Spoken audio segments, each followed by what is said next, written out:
안녕하세요. 제네시스 GV70입니다. 이 자동차를 정비하게 된 이유는 간단합니다.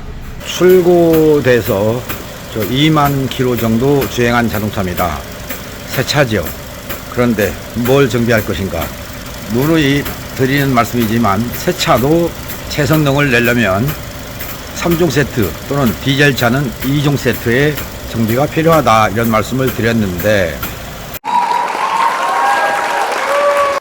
이 자동차 또한 전에 쓰던 자동차와 비교했을 때 성능이 아직은 잘 모르겠지만 진단을 하고 정비를 하게 됐습니다. 진단을 해보니까 엔진 출력에 영향을 미칠 수 있는 그런 요소들이 비정상으로 측정이 됐습니다. 그래서 냉각수 비중을 측정해 봤더니 마이너스 45도가 넘었고요. 여기서 엔진 오일을 체크해 봤더니 오일은 유성이 약한 그런 껄끄러운 오일이 들어 있었습니다. 그리고 배기구에서 배기가스의 분출 상태 배기 8을 진단했는데, 여기 또한 스파크 플러그의 갭이 안 맞는다는 것을 발견하게 됐습니다. 그래서 냉각수 정비하고 엔진 오일은 클리닝을 하고 그 다음에 스파크 플러그 갭을 확인해 봤습니다. 그랬더니 0.6, 0.62, 0.65, 그 다음에 약 0.67 이 정도로 스파크 플러그의 갭 상태가 불규칙하게 되어 있었습니다. 그러면 어떤 기준으로 스파크 플러그 갭을 맞출 것인가? 여기서 여러분께 보여드릴 게 있습니다. 지금 여기가 본넷입니다. 여기를 보시면 스파크 플러그 갭이 0.9 이렇게 나옵니다. 그리고 1.0, 그러니까 0.9에서 1mm는 맞춰주는 게 좋겠다, 여기서 소개를 하고 있는데, 자기들이 소개하고 있으면서도 출고된 그 스파크 플러그의 갭은 0.6, 0.65, 0.62 뭐 이 정도밖에 안 나온다. 그러면 이 갭을 표시한 이유가 뭡니까? 우리는 대충 해서 내보내지만 당신들이 자동차를 사가서 사용할 때는 스파크 플러그 갭을 다시 조정하라, 이런 의미가 아니고 뭐겠습니까? 누가 맞추든지 간에 엔진 성능을 위해서, 엔진 컨디션을 위해서는 최대한 3가지 정도는 확인하고 자동차를 타는 게 좋다는 말씀을 여러분이 기억해 주시면 좋겠습니다. 스캔 데이터는 저장을 안 했습니다. 저장해서 여러분께 보여드려도 잘 이해를 못 하셔서 어려운 거는 빼고 그냥 일상적인 정비에 그쳤지만, 정비한 이 자동차에서 빼낸 스파크 플러그입니다. 보이십니까? 하얀 부분, 흰 부분을 잘 보시죠. 길이가 어떤가 조금 이따 보여드릴 거하고 비교해 보시라고 하려고 보여드리는 거고요. 이 스파크 플러그를 간극을 측정했더니 0.65, 0.67, 0.6 뭐 이런 식으로 4개가 각각 다 달랐습니다. 이렇게 플러그 갭이 나오면 안 되죠. 방금 전에 말씀드린 바와 같이 0.9에서 1mm로 돼 있지 않습니까? 그런데 자기들은 이 갭을 맞추지 않고 장착해서 출고시켰다. 이렇게 됐을 때 연소 성능에서 차이를 보인다, 이렇게 말씀을 드리면서 잠시 보드를 이용해서, 흑판을 이용해서 그려보겠습니다. 어떤 상태인가? 여기가 스파크 플러그입니다. 플러그 갭이 0.65mm. 자, 이렇게 됐을 때 여기서 발생하는 불꽃의 세기가 이 정도라면 나머지 부분 원으로 되어 있으니까 이렇게 원이라고 하고 이 부분만 연소를 한다. 나머지 이런 부분은 연소를 하지 못한다. 이런 것들이 배기 밸브를 타고 나간다. 그래서 촉매 쪽에서 후연소하게 된다. 그러면 S2의 온도가 상승한다, 이런 내용이에요. 그래서 스파크 플러그는 무척 중요하다, 갭이 중요하다, 이 말씀을 자주 드리는 것이고요. 자동차의 엔진 성능이 좋아지려면 냉각수의 성능을 통해서 흡입 효율을 극대화시켜준다. 오일 점도를 통해서 압축 말 온도를 유지시킨다. 뭐 이렇게 되겠죠. 압축말 온도, 압축 성능입니다. 세 번째가 플러그 캡 이거죠. 이걸 통해서 화력을 향상시켜준다. 완전 연소를 시켜주기 위한 과정이다. 이렇게 세 가지만 기억해 주시고, 여러분들의 자동차를 정비할 때 그냥 신품 갖다가 끼워버리는 그런 방식이 아니라 꼭 확인해 주셨으면 좋겠다. 이 말씀을 또 한 번 드립니다.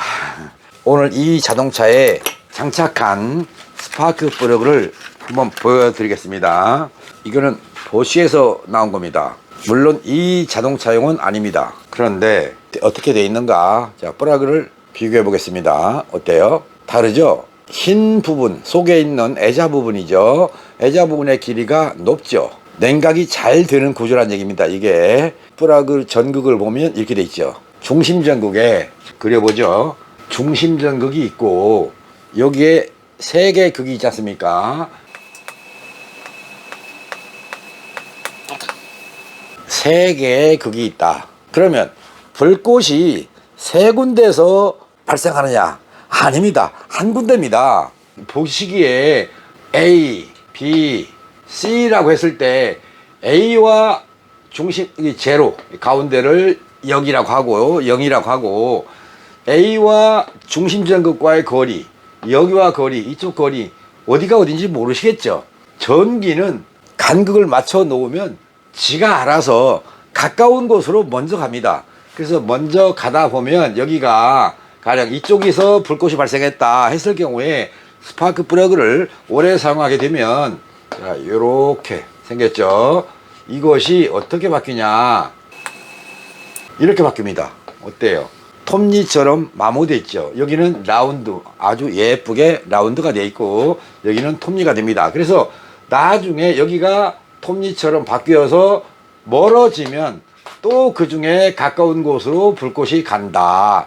또 여기가 멀어지면 또 다시 이쪽으로 간다.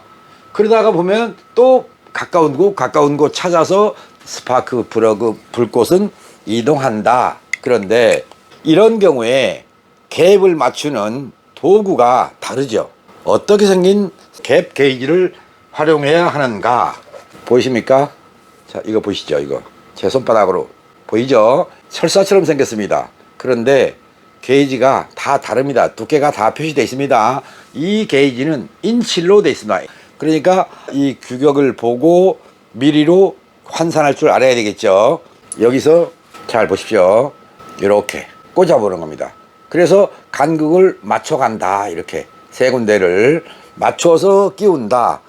이렇게 해서 장착을 했습니다. 현재 이 스파크 플러그가 들어가 있는 오늘의 자동차의 경우는 아무리 달려도 여기서 열원이 돼서, 즉 불꽃이 발생하는 나머지 전극들, 그러니까 A 전극에서 스파크를 일으킨다 라고 했을 때 B와 C는 열원이 됩니다. 그래서 이런 것들이 열을 내포하게 된다 해서 노킹의 원인으로 작용한다. 그런데 가운데 있는 중심전극 옆에 하얗게 되어 있는 부분, 이 부분이 냉각을 잘 시켜주지 않습니까? 그러면 옆에 있는 데까지 냉각이 잘 되는 거예요. 즉 열원이 되는 거를 차단해 버린다. 그래서 노킹이 발생할 수 있는 여지를 없애버린다. 이렇게 생각하시고 여러분들이 스파크 플러그를 볼 때 가운데 있는 애자 부분, 그 부분의 길이에 따라서 열형, 냉형, 뭐 중간형, 뭐 이런 식으로 구분한다. 이렇게 아시면서 내 자동차의 스파크 플러그는 중심에 있는 애자 부분이 이렇게 작은가 이것처럼 큰가 어때요? 비교되죠? 크면 클수록 혼합가스가 지나가면서 냉각을 잘 시켜준다. 그거를 아시면 되겠습니다. 그러나 간혹 엔진이 열을 덜 받는 자동차들이 있습니다. 엔진 열이 좀 낮은 자동차들은 셀프 클리닝 포인트라는 것이 낮아서 여기에 약간의 흑색, 검은색 카본이 낄 수도 있다. 그러나 불꽃의 세기는 좋기 때문에 실화로 이어져서 미스파이어에 의한 P0300이나 P0301, 0302 이런 경고등이 띄울 수 있는 여지에서 멀어진다, 이렇게 아시면 되겠습니다. 오늘 이 영상을 보시는 분들은 내 차도 한번 해볼까 이런 생각이 드신다면 진취적인 긍정적인 마인드의 소유자라고 단정 지을 수 있겠습니다. 이 스파크 플러그까지 교환된 후에 배기구에서는 배기가스가 안 나올 정도로 바뀌었어요. 그래서 그 영상이 들어가 있으니까 참고해 보시고, 정비 완료 후에 엔진 소리도 녹화되어 있으니까 그것까지 다 들어보시면서 내 자동차의 성능 변화를 한 번 정도는 기대해 보셨으면 좋겠다. 즉 여러분들 자동차가 어떻게 바뀔 것인지 기대해 보시고 가까운 정비업체에 가셔서 정비해 보시는 것도 좋겠습니다. 엔진 성능이 달라졌다, 좋아졌다, 뭐 이 정도는 누가 봐도 알 수 있는 상태고요. 정비하는 걸 지켜보신 분이 시동을 걸어놓고 있음에도 불구하고 왜 시동을 꺼놓고 뭐가 달라지기를 바라냐 이렇게 말씀을 하실 정도로 배기구에서 배기가스가 눈에 보이지 않습니다. 시동 걸어 놓은 상태고요. 관찰하느라고 시동이 걸려 있는 상태입니다. 여러분께 보여드릴 방법이 없네요. 눈에 안 보이니까. 자, 이쪽에도 그렇고요.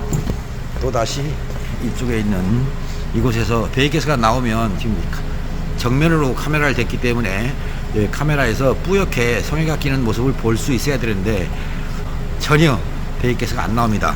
깊숙이 손가락을 넣어야 여기서 겨우 감지될 정도로 배기파가 조용해졌습니다. 그리고 보이시는가 모르겠는데 물이 지금 찰랑찰랑하는 모습, 배기 하단에 보면 모서리에서 물이 찰랑거리는 모습이 보입니까? 더 확대해 볼까요? 자, 어때요? 지금 물이 떨어지려고 하는 상태입니다. 근데 물은 사실은 떨어지고 있습니다. 가까이 배기구 속으로 손을 넣어봐야 비로소 배기가스가 분출되는구나 라는 걸 알 수 있을 정도였고, 이 정도로 차 성능이 좋아져 버렸다, 이런 모습을 여러분들이 볼 수 없는 입장이라 영상을 통해서 간접적으로 보여드리는 거에 조금은 만족스럽지 않더라도 내 차도 이렇게 되겠구나 라고 생각하시고 주변에 있는 정비업체에 가셔서 엔진오일 점도와 냉각수, 비중, 스파크 플러그 캡 이런 것들을 좀 확인해서 정비하시면 좋겠습니다. 그리고 변한 자동차를 가지고 운전을 해 보시면 정비 전까지는 내가 왜 이런 차를 그냥 타고 다녔을까 후회를 하지 않을까, 전 거기까지 생각을 해 봅니다. 자동차 좋은데 좋은 자동차 비싸게 돈 주고 사면 뭐합니까? 간단하게 몇 가지만 더 손을 봐주면 더 좋은 성능을 낼 수 있는데, 배기량 큰 자동차를 구입하려고 하지 마시고요. 작은 배기량이라도 성능이 잘 나오게 해서 타면 높은 배기량의 자동차와 다르지 않다는 것을 직접 경험해 보셨으면 합니다. 권영호TV 구독자님들, 그리고 오늘 이 영상을 처음으로 열어주신 시청자님, 권영호TV에서 어떤 것을 여러분께 전하고 있는지 여러분들 스스로 오늘 이 영상 말고 또 다른 영상을 통해서 권영호가 정비하고 있다는 것이 대단한 게 아니구나 라는 걸 경험해 보셨으면 좋겠습니다. 간단하게 마치겠습니다. 시청해 주신 여러분 복 많이 받으십시오. 물러갑니다. 바이바이.